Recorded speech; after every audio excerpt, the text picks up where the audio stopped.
Break ಆದ್ಮೇಲೆ ಮತ್ತೆ ಕನ್ನಡ ನಾಡಿಗೆ ಸ್ವಾಗತ. ಶಿವಮೊಗ್ಗದ ಬಾಲರಾಜ್ ರಸ್ತೆಯಲ್ಲಿರುವ ನವೀಕೃತ ಜಾಯ್ ಅಲುಕಾಸ್ ಮಳಿಗೆಯನ್ನ ಇವತ್ತು ನಟ ಧ್ರುವ ಸರ್ಜಾ ಉದ್ಘಾಟನೆ ಮಾಡಿದ್ರು.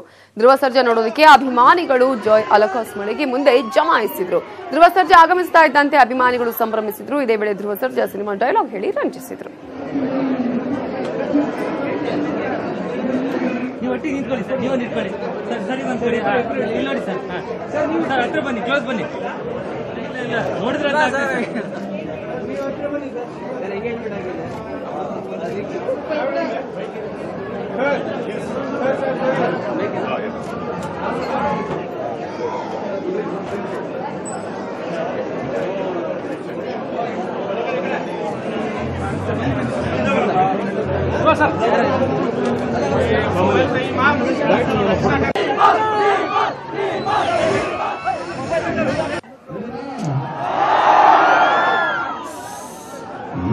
ಗಟ್ಟಿಗೈತೆ ಅಂತ ತಕ್ಷಣ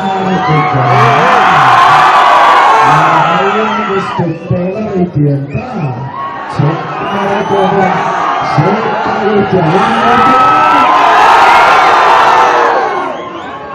ತುಂಬಾ ತಾಕತ್ತಿದ್ರು, ತಕರಾರು ಮಾಡಲ್ಲ. ಯಾವುದೋ ತುಂಬಾ ಹೇಳ್ತಿದ್ರು, ಗುಲಾಮ ಆಗಿರಲ್ಲ. ಗೂಳಿ ಸೈಲೆಂಟ್ ಆಗಿರೋಂಥ ಕಾಂಚನ್ ಮಾಡಿದ್ರು ಗುಡ್ಡೆ ಗೂಗಲ್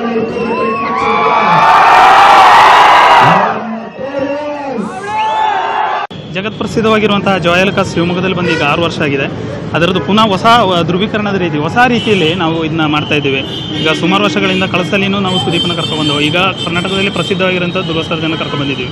ಅದ್ರ ಜೊತೆಗೇನೆ ದೇಶ ವಿದೇಶಗಳಲ್ಲೂ ನಮ್ಮ ಜಾಯ್ ಅಲುಕಾಸ್ ಪ್ರಸಿದ್ಧಿಯನ್ನು ಹೊಂದಿದೆ. ಹಾಗೂ ಇಲ್ಲಿನ ಹಳ್ಳಿಗಳಿಂದ ಹಿಡಿದು ಟೌನ್ನಲ್ಲಿರುವಂಥ ಎಲ್ಲ ನಮ್ಮ ರೆಗ್ಯುಲರ್ ಕಸ್ಟಮರ್ಗಳಿದ್ದಾರೆ. ತುಂಬ ಕಸ್ಟಮರ್ಸ್ಗಳಿದ್ದಾರೆ. ತುಂಬ ಗ್ರಾಹಕರುಗಳನ್ನು ನಾವು ಸೆಳಿಬೇಕು ಅಂತಲೇ ಇದನ್ನು ಮಾಡಿರುವಂಥದ್ದು. ಆಗ ದಯವಿಟ್ಟು ಈ ಒಳ್ಳೆಯ ಒಂದು ಆಫರನ್ನು ನಾವು ಇದನ್ನು ಕೊಟ್ಟಿದ್ದೇವೆ. ಎಲ್ಲ ಕಸ್ಟಮರ್ಸ್ಗಳು ಇದನ್ನು ಬಂದು ಈ ಆಫರನ್ನು ಲಾಭವನ್ನು ಪಡೆದುಕೊಳ್ಳಬೇಕಾಗಿ ವಿನಂತಿಸಿಕೊಳ್ತಾ ಇದ್ದೇನೆ.